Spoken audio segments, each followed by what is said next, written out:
رئيس وزراء ku-xigeenka dowladda federaalka taliyayaasha ciidamada qalabka sida gudoomiyaha gobolka banaadir ahna duqa magaalada gudoomiyaha degmada warta nabadda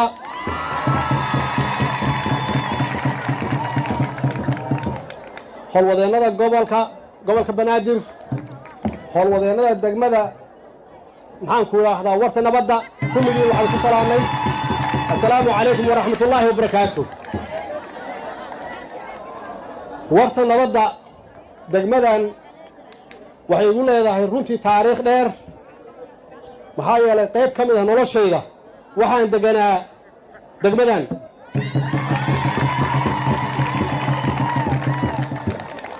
xaafadda laba dhagax ma taqaanaan dugsiga maxamuud xarun ma taqaanaan meeshaas way meeshaan ku soo koray dhulkaas way dhulkaan deganaa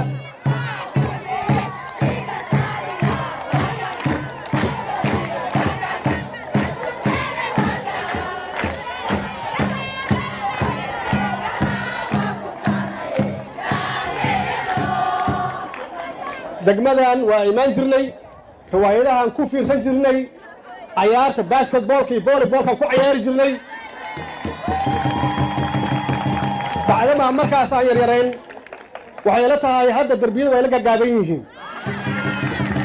waagaas waa nala dheeraayeen meeshaana meel aad u weyn yay ahaan jirtay maasha allah inaan ku soo noqonno ilaaha mahad iska leh oo suurtageliyey maanta inaan halkan isugu imaanno oo runtii aan idin xasuusiyo warta nabadda waxay ahaan jirtay meel nabad badan magac kale lahaan jirtay waa la beddelay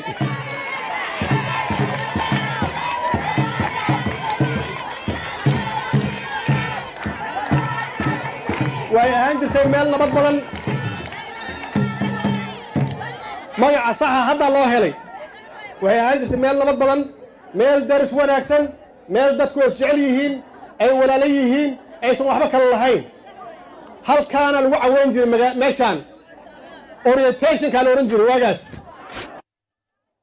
runtii farxad weyn yay ii tahay inaan kala soo qayb galo maanta xafladdan munaasabaddan horey loo soo qaban qaabiyey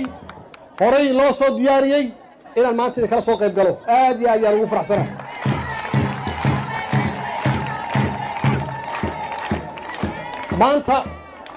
maanta waxaa dhacay waxaan fiicnayn wax laga naxo waxaan ka gudubnay yaa maanta dhacday askarteennii aan u tababarnay inay la dagaalamaan cadowga askarteennii wanaagsanayd aan u tababarnay inay u naxariistaan shacabkooda iyo dadkooda askarteennii ahayd inay kor u qaadaan ganacsatadooda ay ilaaliyaan sharafka dalkooda iyo dadkooda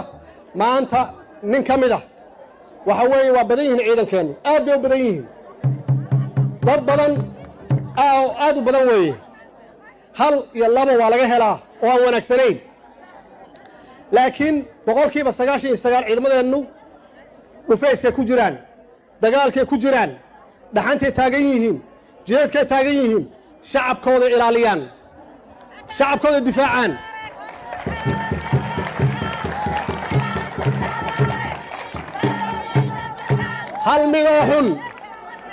hal midoo xun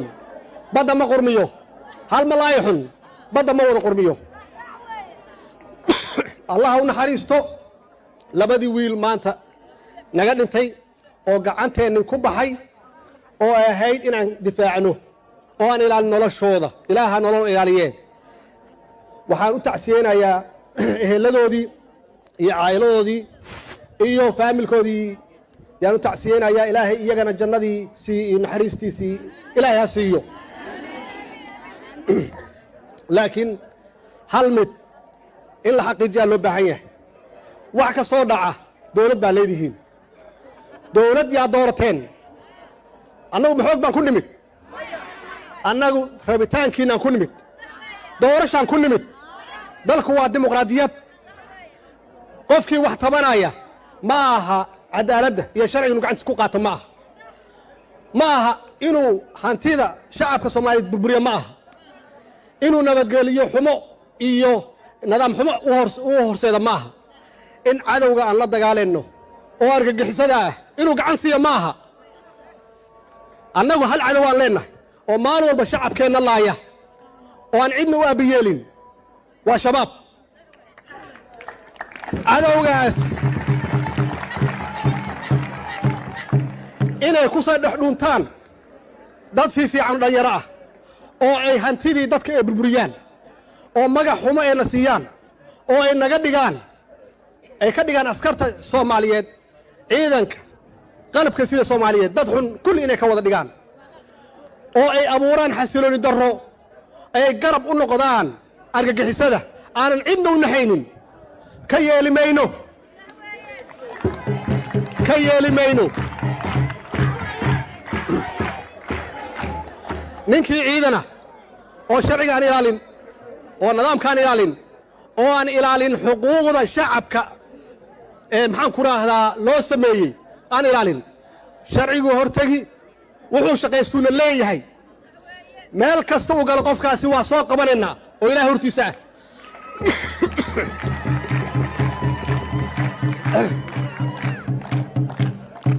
meeluu ku dhunta heli maayo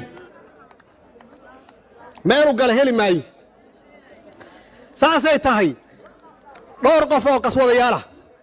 ma aha inay magac xumo siiyaan askarta ma aha inay magac xumo siiyaan dowladnimada Soomaaliyeed oo intay soo baxaan oo jidad ka qaadaan oo taayirro gubaan taayirradu macnaheedu waxay tahay waxa joogta dowlad taayirani ah oo kaligiis taliya ah annagu manihin kaligiis taliya manihin rabitaankiinaan ku nimid markaan imaanaynay saad noo soo dhawayseen waa ogeedeen markiina la doorteen waana taageerteen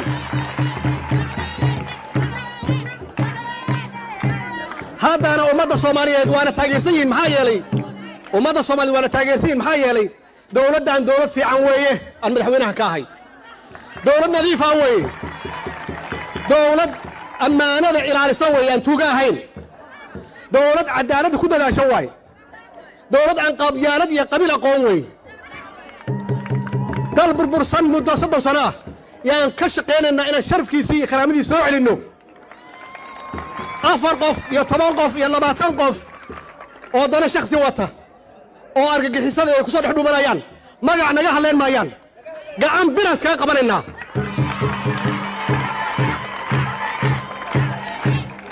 ha u dulqaadanina hana yeelina in la ku soo dhex dhuunto cadowga waa la dagaalaynaa bannaanka ciidamadeena qalabka sida ay kula dagaalamayaan goobo iyo aagaan ka qabsannay waana sii eryeennaa waana ku daba jirnaa ma aha intayna soo daba maraan oo dadka isku dhex qariyaan oo ay ka faa'iidaystaan arrintaan oo kale ma aha ma yeelayno dowladnimadeena dib loo dhigo ma yeelayno dowladnimadeena dib loo celiyo waxaan u soo marnay dhibaato badan waxaan u soo marnay maxaan ku raahdaa dhibaatooyin aad fara badan baan u soo marnay hadda aan cagta aan saarnay waddadii inay naga leexiyaan ma yeelaysaan ma oggolaanaysaan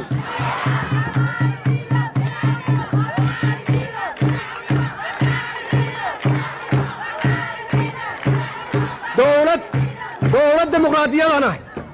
waxaan rabnaa shacabku inay wax doortaan dowlad dimuqraadiyad baan nahay waxaan nahay dadka inaan u hoggaamino nabad iyo horumar inaan u hoggaamino oo aad birri soo doorataan laakiin mudaharaad aan sharciyeysnayn mudaharaad lagu burburinayo sharafka iyo sumcadda Soomaaliyeed mudaharaad ganacsatada looga burburinayo hantidooda ma yeelayno ma oggolaanayno waxaan ognahay argagixisada ku hoos jirta markii ay xoog wax nooga qaadi waayeen markii ciidamada qalabka sida ay baacsanayaan waxa uu haareeyo kaliya inay ku soo dhex dhuuntaan waa wiilasheenii wey dadka kama naqaano laakiin wuxuu aaminsan yahay islaan maaha wuxuu diidayaa waa dowladnimo wuxuu diidayaa waa qarannimo ma oggolaanaysaan dowladdaani waddadii caddeed ay cagta saartay mana soo noqonayso waa soconnay ummadda Soomaaliyeed way socotay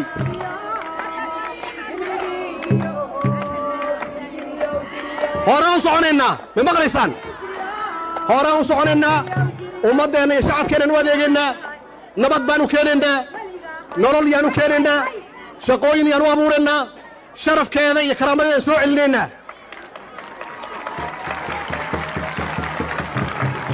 waxaan soo marnay waa ogtihiin qabiil iyo qabyaalad yaan been idinkugu sheegin danleeyaysan been idinkugu sheegin waddankan burburkiisa waa arkaysaan burburkan wuxuu la soo gaaray oo Soomaaliya maanta meesha ay taala dhigay waa danley siyaasadeed waa dad qabiilistayaal ah oo qabiil ku shaqaysta ma yeelaysaan imisaa maanta qabiil looga dhimatay imisaa qabiil oo Soomaali ku dhimatay maanta oo dhulka hoostiisa ku jira yaa magacyadooda yaqaana hooyadii gablanta kaliya taqaana bas waa lagu soo mooday annagu ma ogolaanayno wiilal Soomaaliyeed dhalinyaro ah gabdha Soomaaliyeed in noloshooda lagu ciyaaro mustaqbalkooda lagu ciyaaro waqti intuu naga lumi karo waa naga lumay mana ogolaanayno cid ku ciyaarta mustaqbalka ummadeenna iyo dadkeena dhalinyaradeenna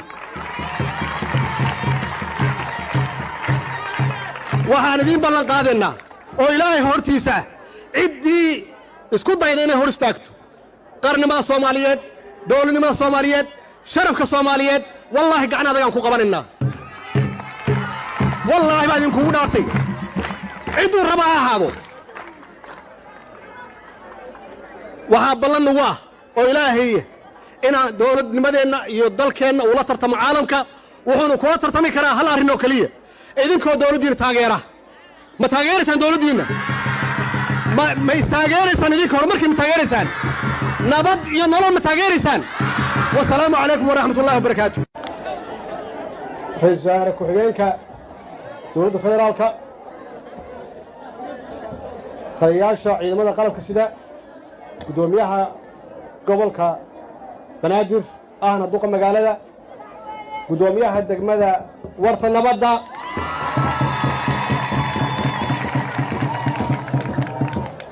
howlwadeennada gobolka banaadir howlwadeennada degmada maxaan ku idhaahdaa warta nabadda kulligiin waxaan ku salaamay assalaamu calaykum waraxmatullaahi wabarakaatu warta nabadda degmadan waxay igu leedahay runtii taariikh dheer maxaa yeelay qayb ka mid ah noloshayda waxaan deganaa degmadan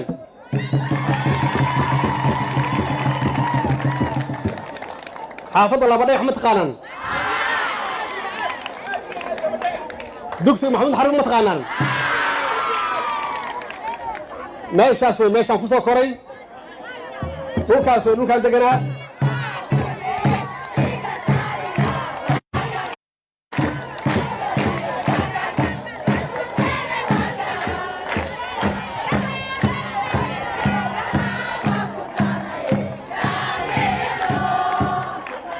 degmadan waa imaan jirnay riwaayadahan ku fiirsan jirnay ciyaarta basketballka iyo volleyballka ku ciyaari jirnay bacdama markaas aan yaryarayn waxay la tahay hadda darbiyada way la gaagaaban yihiin waagaas waan la dheeraayeen meeshaana meel aad u weyn yaa ahaan jirtay maasha allah inaan ku soo noqonno ilaaha mahad iska leh oo suurtageliyey maanta inaan halkan isugu imaanno oo runtii aan idin xasuusiyo warta nabadda waxay ahaan jirtay meel nabad badan magac kale lahaan jirtay waa la beddelay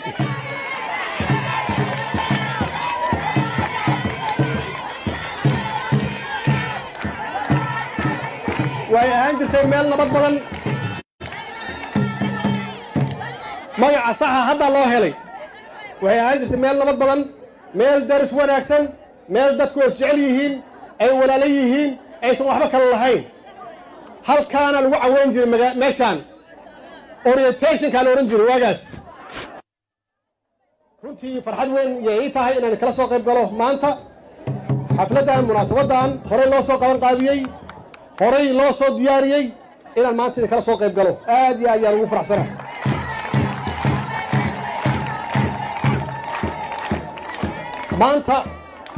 maanta waxaa dhacay waxaan fiicnayn wax laga naxo waxaan ka gudubnay yaa maanta dhacday askarteennii aan u tababarnay inay la dagaalamaan cadowga askarteennii wanaagsanayd aan u tababarnay inay u naxariistaan shacabkooda iyo dadkooda askarteennii ahayd inay kor u qaadaan ganacsatadooda ay ilaaliyaan sharafka dalkooda iyo dadkooda maanta nin ka mid ah waxa weeye waa badan yihiin ciidankeennu aad bay u badan yihiin dad badan aad u badan weeye hal iyo laba waa laga helaa oo aan wanaagsanayn laakiin boqolkiiba 99 ciidamadeennu dhufayskay ku jiraan dagaalkay ku jiraan dhaxantay taagan yihiin jidadkay taagan yihiin shacabkooda ilaaliyaan shacabkooda difaacaan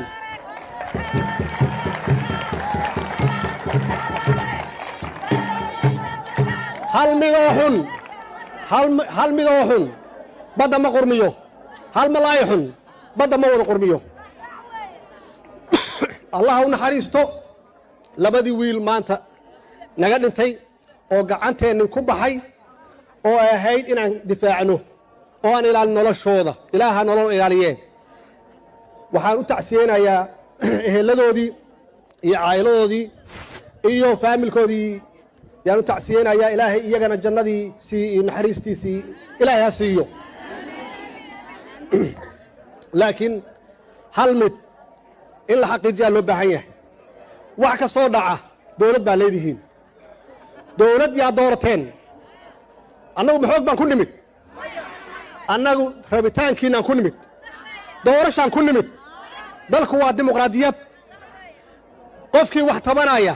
ma aha cadaaladda iyo sharciga inuu gacantiis ku qaato ma aha inuu hantida shacabka soomaaliyeed burburiyo ma aha inuu nabadgeliyo xumo iyo nidaam xumo u horseeda ma aha in cadowga aan la dagaalayno oo argagixisada ah inuu gacan siiyo ma aha annagu hal cadow aan leennahay oo maalin walba shacabkeenna laaya oo aan cidna u aabiyeelin waa shabaab cadowgaas inay ku soo dhex dhuuntaan dad fiifiican dhalinyaro ah oo ay hantidii dadka ay burburiyaan oo magac xumo ayna siiyaan oo ay naga dhigaan ay ka dhigaan askarta soomaaliyeed ciidanka qalabka sida soomaaliyeed dad xun kulli inay ka wada dhigaan oo ay abuuraan xasilooni darro ay garab u noqdaan argagixisada aanan cidna u naxaynin ka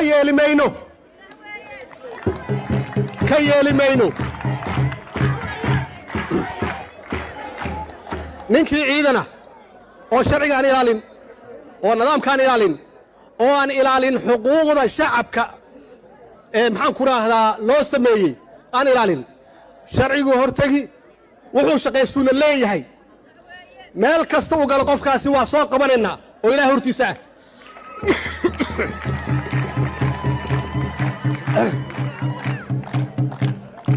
meeluu ku dhunto heli maayo meeluu gala heli maayo saasay tahay dhowr qof oo qaswadayaalah ma aha inay magac xumo siiyaan askarta ma aha inay magac xumo siiyaan dowladnimada soomaaliyeed oo intay soo baxaan oo jidad ka qaadaan oo taayarro gubaan taayarradu macnaheedu waxay tahay waxaa joogta dowlad tayrani ah oo keligiistaliya ah annagu ma nihin keligiistaliya ma nihin rabitaankiinaan ku nimid markaan imaanaynay saad noo soo dhawayseen waa ogeedeen markii nala doorteen waana taageerteen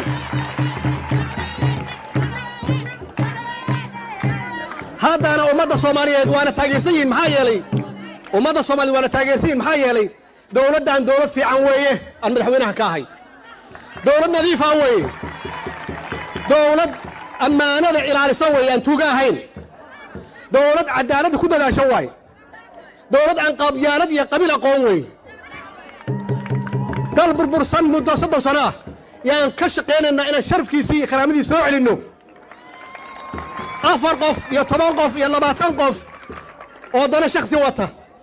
oo argagixisada ay ku soo dhex dhuumanayaan magac naga hadleen maayaan gacan bilas kaga qabanaynaa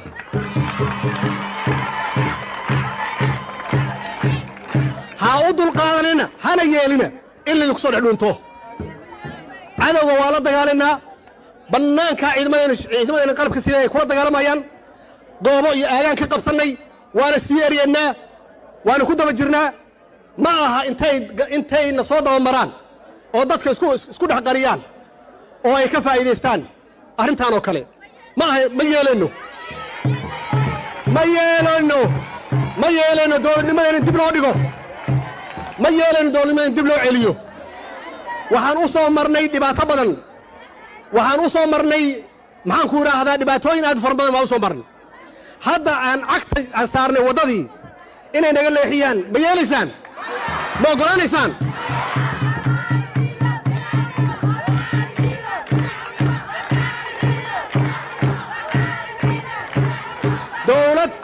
dowlad dimuqraadiyadana waxaan rabnaa shacabku inay wax doortaan dowlad dimuqraadiyad baan nahay waxaan nahay dadka inaan u hoggaaminno nabad iyo horumar inaan u hoggaaminno oo aad birri soo doorataan laakiin mudaharaad aan sharciyaysnayn mudaharaad lagu burburinayo sharafka iyo sumcadda soomaaliyeed mudaharaad ganacsatada looga burburinayo hantidooda ma yeelayno ma oggolaanayno waxaan ognahay argagixisada ku hoos jirta markii ay xoog wax nooga qaadi waayeen markii ciidamada qalabka sida ay baacsanayaan waxa u haaray oo keliya inay idinku soo dhex dhuuntaan waa wiilasheennii wey dadka kama naqaanno laakiin wuxuu aaminsan yahay islaan maaha wuxuu diidayaa waa dowladnimo wuxuu diidayaa waa qarannimo ma oggolaanaysaan dowladdaani waddadii caddeed yay cagta saartay mana soo noqonayso waa soconnay ummadda soomaaliyeed way socotay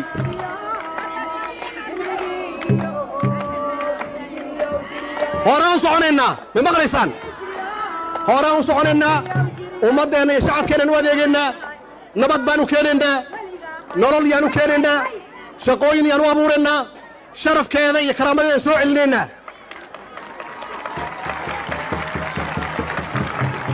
waxaan soo marnay waa og tihiin qabiil iyo qabyaalad yaan been idinkugu sheegin danleeyaysan been idinkugu sheegin waddankan burburkiisa waa arkaysaan burburkan wuxuu la soo gaaray oo soomaaliya maanta meesha ay taala dhigay waa danley siyaasadeed waa dad qabiilistayaalah oo qabiil ku shaqaysta ma yeelaysaan imisaa maanta qabiil nooga dhimatay imisaa qabiila soomaaliya ku dhimatay maanta oo dhulka hoostiisa ku jira yaa magacyadooda yaqaana yaa yaqaana hooyadii gablanta keliyaa taqaana bes waa lagu soo mooday annagu ma oggolaanayno wiilal soomaaliyeed dhalinyaro ah gabdha soomaaliyeed in noloshooda lagu cayaaro mustaqbalkooda lagu cayaaro wakhti intuu naga lumi kara waa naga lumay mana oggolaanayno cid ku cayaarta mustaqbalka ummaddeenna iyo dadkeenna iyo dhallinyaradeenna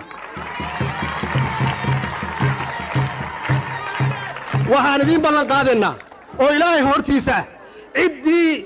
isku dayda inay hor istaagto qarnimada soomaaliyeed dowladnimada soomaaliyeed sharafka soomaaliyeed wallaahi gacan adagaan ku qabanaynaa wallaahi baa idinkugu dhaartay cidduu raba ha ahaado waxaa ballan nagu ah oo ilaahay inaan dowladnimadeenna iyo dalkeenna uula tartamo caalamka wuxuunu kula tartami karaa hal arrin oo keliya idinkoo dowladdiina taageera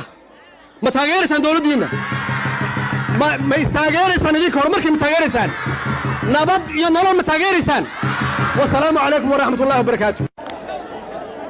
ra-iisul wasaare ku-xigeenka dowladda federaalka taliyayaasha ciidamada qalabka sida guddoomiyaha gobolka banaadir ahna duqa magaalada guddoomiyaha degmada warta nabadda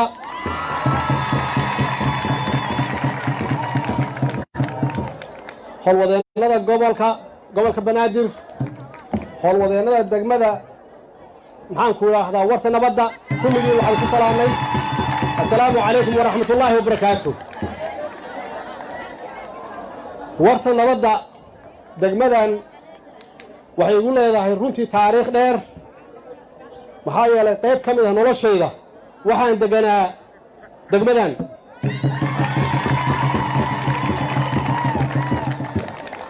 xaafadda laba dhagax ma taqaanaan dugsiga maxamuud xarun ma taqaanaan meeshaas way meeshaan ku soo koray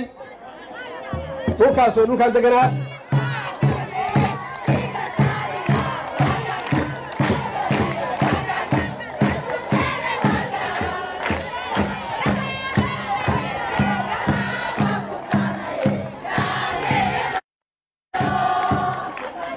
degmadan waa imaan jirnay riwaayadahan ku fiirsan jirnay cayaarta basketballka iyo volleyballka ku ciyaari jirnay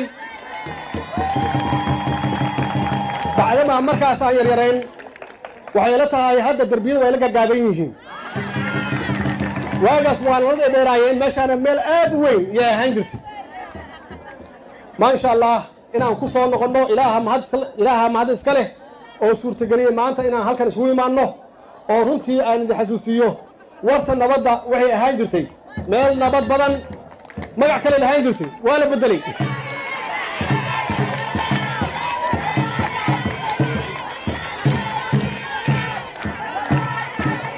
way ahaan jirtay meel nabad badan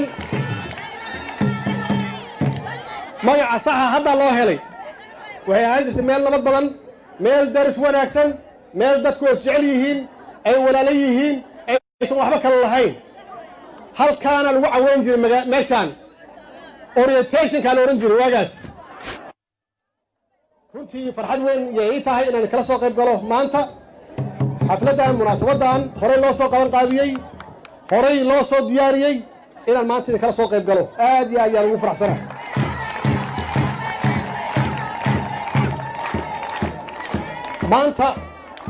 maanta waxaa dhacay waxaan fiicnayn wax laga naxo waxaan ka gudubnay yaa maanta dhacday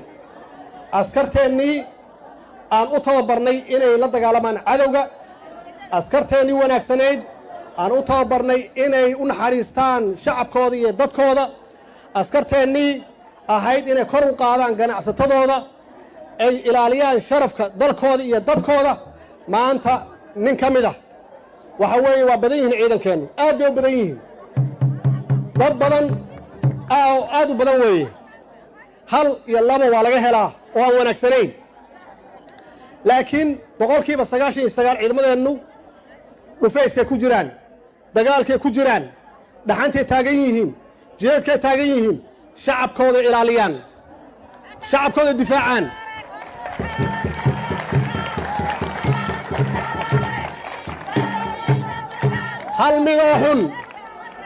hal midoo xun badda ma qurmiyo hal malaay xun badda ma wada qurmiyo allaha u naxariisto labadii wiil maanta naga dhintay oo gacanteenni ku baxay oo ay ahayd inaan difaacno oo aan ilaalin noloshooda ilaaha nolol ilaaliyeen waxaan u tacsiyeynayaa eheladoodii iyo caa'iladoodii iyo faamilkoodii yaan u tacsiyeynayaa ilaahay iyagana jannadiisii iyo naxariistiisii ilaahay ha siiyo laakiin hal mid in la xaqiijiyaa loo baahan yahay wax ka soo dhaca dawlad baa leedihiin dawlad yaa doorateen annagu maxoog baan ku nimid annagu rabitaankiinaan ku nimid doorashaan ku nimid dalku waa dimuqraadiyad qofkii wax tabanaya ma aha cadaaladda iyo sharciga inuu gacantiis ku qaato ma aha inuu hantida shacabka soomaaliyeed burburiyo ma aha inuu nabadgeliyo xumo iyo nidaam xumo u horseeda ma aha in cadowga aan la dagaalayno oo argagixisada ah inuu gacan siiyo ma aha annagu hal cadow aan leennahay oo maalin walba shacabkeenna laaya oo aan cidna u aabiyeelin waa shabaab cadowgaas inay ku soo dhex dhuuntaan dad fiifiican dhalinyaro ah oo ay hantidii dadka ay burburiyaan oo magac xumo ayna siiyaan oo ay naga dhigaan ay ka dhigaan askarta soomaaliyeed ciidanka qalabka sida soomaaliyeed dad xun kulli inay ka wada dhigaan oo ay abuuraan xasilooni darro ay garab u noqdaan argagixisada aanan cidna u naxaynin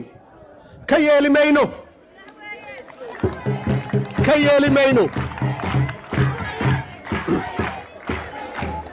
ninkii ciidana oo sharciga aan ilaalin oo nidaamkaan ilaalin oo aan ilaalin xuquuqda shacabka maxaan ku raahdaa loo sameeyey aan ilaalin sharcigu hortegi wuxuu shaqaystuuna leeyahay meel kasta uu galo qofkaasi waa soo qabanaynaa oo ilaah hortiisa ah